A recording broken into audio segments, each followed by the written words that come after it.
அந்த ஃபோன் என்ன பண்றது? ரெட்மி விவோ வைஃப் வச்சிருந்தான். அந்த ஃபோனை கீழே போட்டு உடச்சோடனே டிஸ்பிளே மாத்துறதுக்கு ஒரு கடையில் போய் 2000 கொடுத்தாரு ஜிசிட்ல. சொல்லி டிஸ்பிளே தான் வாங்கிட்டு மாத்திட்டு வந்துட்டான். மாத்திட்டு எனக்கு நைட்டு கீழே தலைவர் வந்து வீட்டில் இடம் வச்சு கீழே தலையில் கொடுத்துருக்காரு. ஃபோன் எப்பவுமே படுத்தானா ஃபோனை மேலே வச்சுப்போம். அன்னைக்கு ஏதோ தூக்கத்தில் கீழே வச்சான். கீழே வச்சு என்னைக்கு டிஸ்பிளே மாத்த அன்னைக்கு கீழே வச்சுட்டு சொல்லியிருக்கான். தூக்கத்தில் திரும்பி இருக்கா ஃபோன் உடஞ்சிட்டு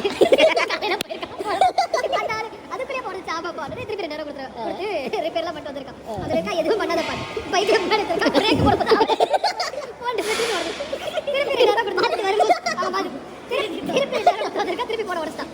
அதெல்லாம் முடிஞ்சு வந்தாங்க ஃபோன் அந்த குடும்பம் அதெல்லாம் ஒன்றுமே பண்ண முடியாது. அந்த மாதிரி ஒரு கேஸ் ஒரு 2 மாசம் முன்னாடி ஆக்சிடென்ட் ஆச்சு. அதுலேயே ஃபோன் தான் ஃபஸ்ட்டு உடஞ்சி.